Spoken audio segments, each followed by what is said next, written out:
Hello guys, welcome back to another video. तो guys, Poonawalla Fincorp की financial year 2023 की first quarterly result out हो चुकी है। तो गाइस, इस वीडियो में हम लोग यही देखेंगे कि कंपनी ने जून क्वार्टर में कैसी परफॉर्म की है, क्या क्या पॉइंट्स इंप्रूव हुई है एंड कहाँ कहाँ पे कंपनी ने डिटोरिएट की है, और कंपनी के फंडामेंटल्स भी चेक करेंगे और देखेंगे कि क्या ये कंपनी पैसे लगाने लायक है या नहीं। उसके साथ साथ हम लोग कंपनी के टेक्निकल्स के बारे में भी डिस्कस करेंगे। तो गाइस, बिना टाइम वेस्ट किए कंपनी की फंडामेंटल एनालिसिस करते हुए वीडियो को शुरू करते हैं। तो गाइस, अगर इस कंपनी के बिजनेस के बारे में डिस्कस करें तो ये कंपनी आरबीआई के अंडर रजिस्टर्ड एक एनबीएफसी है। अब जिन लोगों को एनबीएफसी का फुल फॉर्म नहीं पता है उन लोगों को मैं बता दूं, एनबीएफसी का फुल फॉर्म है नॉन बैंकिंग फाइनेंस कंपनी। ये company both BSc and NSC में लिस्टेड है। और अगर इस कंपनी के कुछ इंपॉर्टेंट फिगर्स के बारे में डिस्कस करें तो 20,520 करोड़ की है कंपनी की मार्केट कैप, 45.9 की पी है जो कि बहुत ही ज़्यादा हाई है, 8.42% है कंपनी की आरओसीई एंड 9.1% है कंपनी की return on equity. Last 6 months के रिटर्न के साथ साथ लास्ट 3 साल की सेल्स ग्रोथ भी नेगेटिव में जा चुकी है। बुक वैल्यू से काफ़ी हाई में ट्रेड कर रही है, डिविडेंड यील्ड 0.15% है एंड फेस वैल्यू ₹2 की है। अभी अगर इस कंपनी की जून क्वार्टरली के रिजल्ट के बारे में डिस्कस करें तो गाइस, जून 2022 की क्वार्टर की अनऑडिटेड कंसोलिडेटेड फाइनेंशियल रिजल्ट आप लोगों के सामने है एंड यहाँ पे जितने भी सारे फिगर्स हैं वो सब करोड्स में दिया हुआ है। तो गाइस, सबसे पहले कंपनी की इनकम चेक करते हैं। तो जून 2022 की क्वार्टर में कंपनी ने अप्रॉक्सीमेटली 571.67 करोड़ की इनकम जनरेट किया है। और अगर ये मार्च 2022 की क्वार्टर एंड जून 2021 की क्वार्टर से कंपेयर किया जाए तो मार्च 2022 की क्वार्टर में कंपनी ने 529.46 करोड़ की इनकम जनरेट किया था एंड जून 2021 की क्वार्टर में 483.19 करोड़ की इनकम। तो ईयर ऑन ईयर बेसिस पे and quarter on quarter basis पे कंपनी ने एक हेल्दी इनकम ग्रोथ यहाँ पे दिखाई है। अभी अगर कंपनी की नेट प्रॉफिट मतलब प्रॉफिट आफ्टर टैक्स के बारे में डिस्कस करें तो जून 2022 की क्वार्टर में कंपनी ने अप्रॉक्सीमेटली 141 करोड़ की प्रॉफिट पोस्ट किया है। मार्च 2022 की क्वार्टर में कंपनी ने अप्रॉक्सीमेटली 119 करोड़ की प्रॉफिट पोस्ट किया था एंड जून 2021 की क्वार्टर में 64.54 करोड़ की प्रॉफिट। तो यहाँ पे भी आप लोग देख सकते हो इनकम ग्रोथ की तरह कंपनी की जो प्रॉफिट ग्रोथ है वो भी बहुत ही ज़बरदस्त निकल के आई है ईयर ऑन ईयर बेसिस पे and quarter on quarter basis पे। अभी अगर कंपनी की ईपीएस मतलब अर्निंग पर शेयर के बारे में डिस्कस करें तो गाइस, यहाँ पे आप लोग बेसिक में देख सकते हो जून 2022 की जो ईपीएस निकल के आई है वो है 1.84 की, मार्च 2022 में ये थी 1.55 की एंड जून 2021 में ये थी 1.12 की। एंड यहाँ पे आप लोग साफ देख सकते हो ईपीएस की जो ग्रोथ है वो भी बहुत ही ज़बरदस्त निकल के आई है ईयर ऑन ईयर बेसिस पे and quarter on quarter basis पे। और अगर देखा जाए तो टाइम के साथ साथ कंपनी की जो ईपीएस है वो भी धीरे धीरे इंक्रीज हो रही है।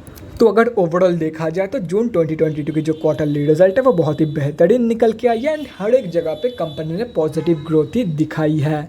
अभी अगर कंपनी की बैलेंस शीट की हेल्थ के बारे में डिस्कस करें, फाइनेंशियल ईयर 2022 में कंपनी की रिजर्व इंक्रीज हुई है एंड डेट रिड्यूस हुई है जो कि किसी भी कंपनी के लिए बहुत ही ज़बरदस्त है। मतलब बैलेंस शीट की हेल्थ इंप्रूव हुई है इन एफआई 2022, लेकिन अगर फिर भी देखा जाए तो रिजर्व के कंपैरिजन में ज़्यादा डेट मौजूद है कंपनी के पास।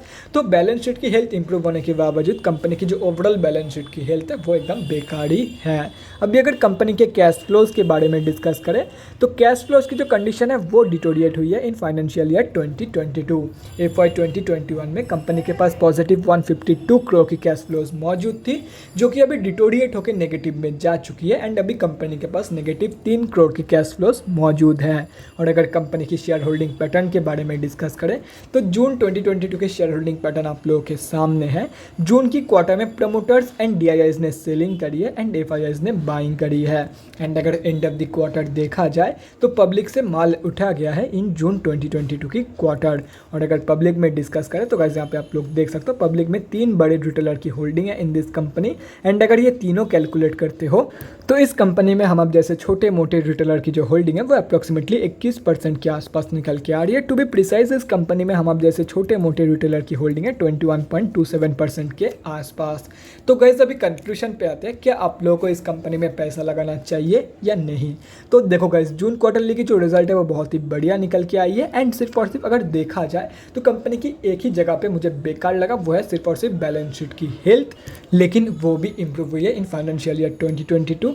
एंड अगर देखा जाए तो कैश फ्लोज की जो कंडीशन है वो नेगेटिव में जा चुकी है एंड फिर से पॉजिटिव में आ जाएगी। ये सब टेम्पोररी फेजेस है, होता ही रहता है कंपनी में। तो ऐसे में अगर देखा जाए तो मैं आप लोगों को यही बोलूँगा, अगर आप लोगों को भी ठीक लगे तो आप लोग डेफिनेटली इस कंपनी में पैसा लगा सकते हो, चाहे वो शॉर्ट टर्म के लिए हो या तो फिर लॉन्ग टर्म के लिए, क्योंकि जून क्वार्टर में कंपनी ने बहुत ही बढ़िया परफॉर्मेंस दिया है एंड ओवरऑल जो कंपनी की फंडामेंटल्स है वो भी ठीक ठाक है, फंडामेंटली स्टेबल कंपनी है। तो आप लोग डेफिनेटली पैसा लगा सकते हो, लेकिन खुद के रिसर्च ऐड करने के बाद ही।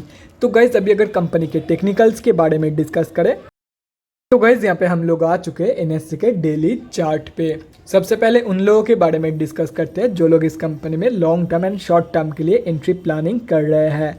तो देखो गाइज अभी जहाँ पे कंपनी ट्रेड कर रही है ये एक स्ट्रॉन्ग सपोर्ट बेस है कंपनी के लिए। तो आप लोग डेफिनेटली करंट मार्केट प्राइस के आसपास इस कंपनी में एंट्री प्लान कर सकते हो, लेकिन मैं आप लोग को यही सजेस्ट करूंगा कि कुछ दिन और वेट कर लो। अभी कंपनी इस सपोर्ट के आसपास कंसोलिडेट कर रही है, तो अगर बाई चांस कंपनी इस सपोर्ट से स्लिप कर जाती है तो आप लोगों को ये कंपनी 222 रुपये या तो फिर 221 रुपये 220 रुपये के भी लेवल पे मिल सकती है। तो मैं आप लोग को यही सजेस्ट करूंगा कि कुछ दिन और वेट कर लो, तो आप लोगों को हो सकता है ये कंपनी और भी नीचे के प्राइस पॉइंट पे मिल जाए, लेकिन वेट करना है कि नहीं ये एंटायरली आप लोगों के ऊपर डिपेंड करता है।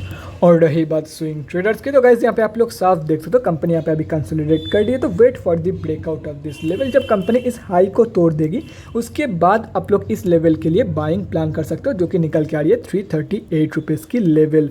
और वहीं पे अगर कंपनी नीचे की तरफ ब्रेकआउट देती है तो simply wait for the reversal from the support of 222 रुपये अप्रॉक्सीमेटली। कंपनी जब यहाँ से रिवर्सल शो करेगी तब रिवर्सल कंफर्मेशन के बाद आप लोग ट्रेड प्लान कर सकते हो। फर्स्ट टारगेट होगा 267 रुपीज़ का एंड सेकंड टारगेट होगा 338 रुपीज़ का, एज सिंपल एज दैट। तो guys that's it for this video guys, अगले वीडियो में मिलते हैं गाइज। और guys thanks again for watching this video guys, bye guys and definitely guys stay safe.